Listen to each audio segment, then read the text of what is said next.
Hola, ¿qué tal amigos? ¿Cómo están? Bienvenidos a este nuevo video tutorial de Java. Mi nombre es Jorge y el día de hoy vamos a ver el patrón de diseño Singleton, que viene siendo el primer video de patrones de diseño aquí en Java en mi canal. Y bueno, pues antes de comenzar les voy a explicar rápidamente qué es un patrón de diseño, si no lo puedes buscar.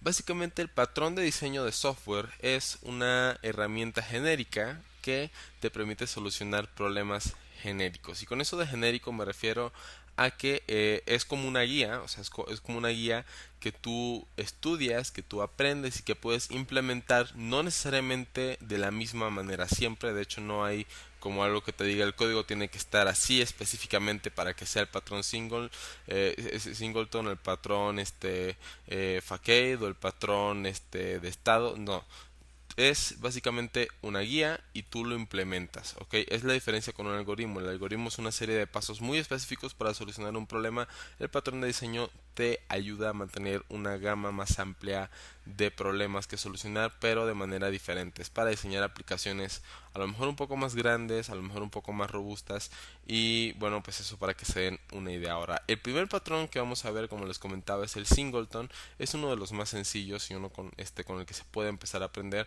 Básicamente este patrón nos dice lo siguiente: cuando tenemos una clase, es decir, una especie de objeto, solamente se puede crear una instancia de ese objeto y solamente vamos a necesitar una instancia del objeto, no necesitamos crear más.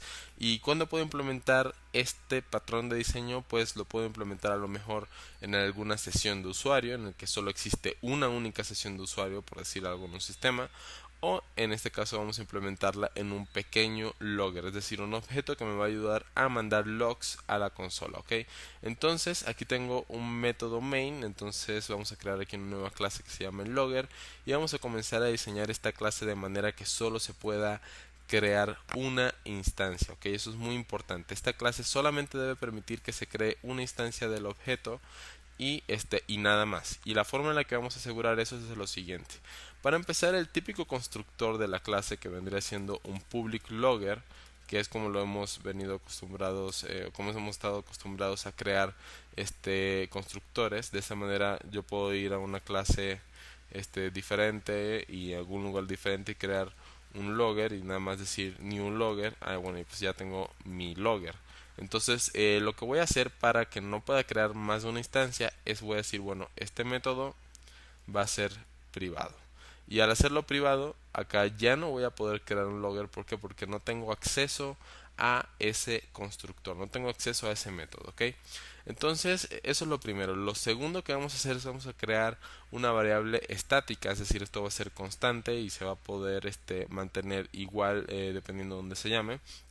Esta variable va a ser del mismo tipo logger, entonces va a ser private, va a ser static logger y vamos a llamarle log, ¿ok? Entonces, por el momento nada más está declarada, es nula, no tiene ningún valor. Y vamos a crear otro método, y este es el bueno, este es un public static void, perdón, un public static logger get instance, ¿ok? Entonces, este método de get instance lo que va a hacer es regresar un objeto de tipo log, pero va a regresar una instancia única del objeto. Y esa instancia única se va a estar guardando aquí, en este logger estático que está declarado dentro de la clase. Entonces, esta es la forma en la que vamos a asegurar que solo existe una instancia, que no se va a poder crear más instancias del objeto, y lo vamos a implementar en este método getInstance. Entonces lo primero que tenemos que hacer es vamos a utilizar un if para revisar si el log es nulo. Si el log es nulo quiere decir que aún no se ha instanciado, no se ha creado una instancia de este objeto, y de esta forma yo sé que lo tengo que crear. Entonces voy a decir this.log igual a new logger, ¿ok? Entonces ya con este código yo he asegurado que el log actual al momento de, bueno, de hecho aquí ni siquiera es necesario que utilice esto, vamos a dejarlo sin nada más. Ok, ok. Log igual, si es null, igual new logger, ok, log igual new logger, regreso el log.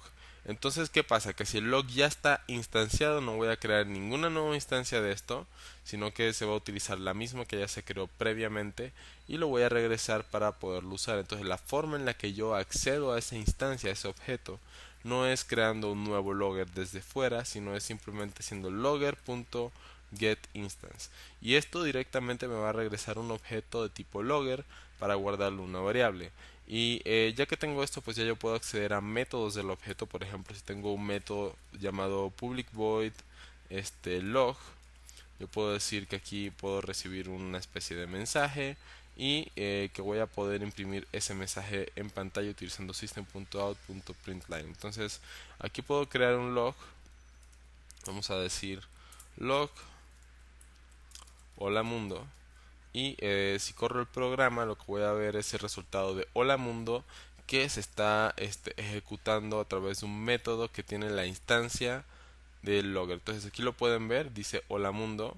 Este es el resultado del usar ese método y como les comentaba, en una sola instancia. Ahora, ¿cómo demostramos que precisamente esto sí se encuentra en una sola instancia, que no existe más de una instancia? Bueno, vamos a hacer lo siguiente. Vamos a crear aquí otra variable de logger, la voy a llamar logger número 2. ¿Ok? Entonces es el logger número 1 acá arriba y el logger número 2. Y esto va a ser también igual a logger.getInstance.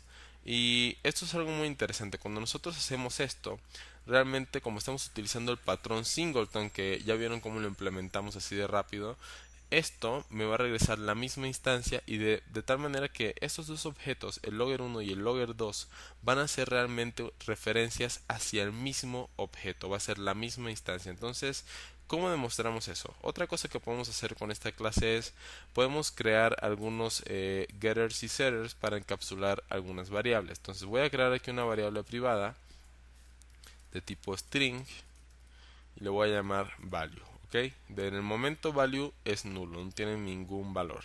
Si yo creo un setter, entonces voy a colocar aquí public void set value.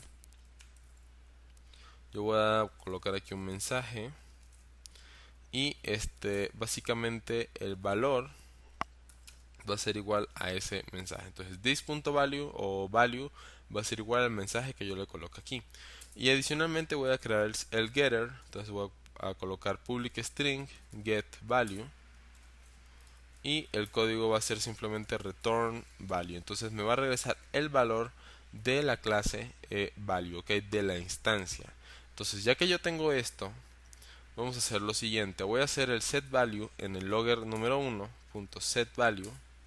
Voy a colocar aquí un mensaje, así nada más mensaje, y luego voy a imprimir el valor del logger número 2. Entonces si yo imprimo aquí el get value, normalmente pensaríamos, ah no, pero entonces en el logger 2 no le has puesto ningún valor. Pero como estoy usando el patrón singleton, realmente esos dos son referencias hacia la misma instancia del objeto. El set value del logger número 1 afecta directamente al logger 2 porque es el mismo objeto, realmente es la misma instancia del objeto. Si yo ejecuto este código, yo aquí voy a ver mensaje. ¿Por qué escribí mensaje con G? ¿Qué demonios? Bueno, mensaje con J. Ok, aquí lo ven mensaje.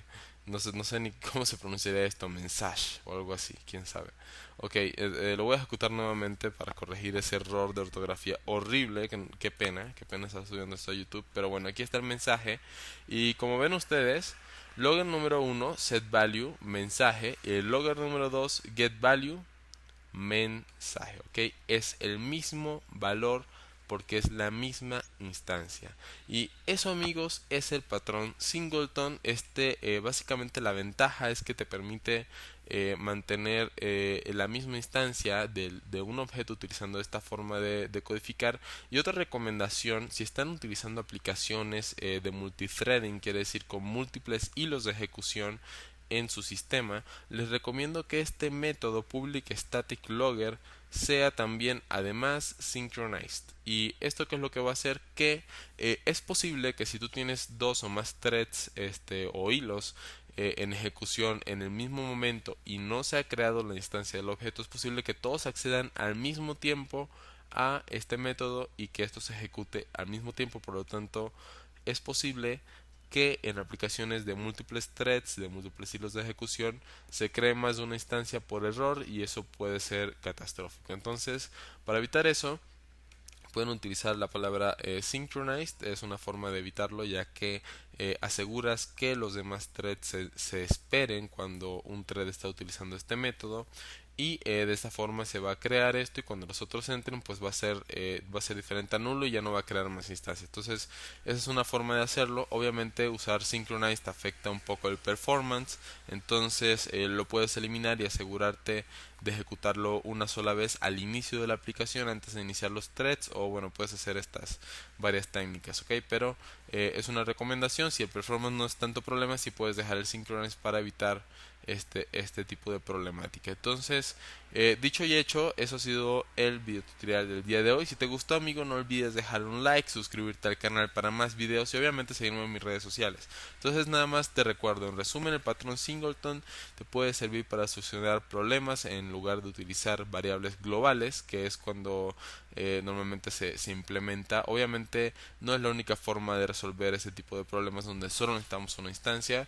Puedes implementar otras soluciones utilizando patrones diferentes de diseño y bueno, te lo recomiendo solamente para cuando a fuerzas no tengas ninguna otra opción de utilizar alguna especie de objeto global. Este te puede servir. Sin embargo, no es tan recomendado porque todavía tiene las desventajas de una variable global, que eso lo veremos más adelante. Pero por ahora, para ir aprendiendo, espero que te haya servido y ahora sí, nos vemos en un próximo video.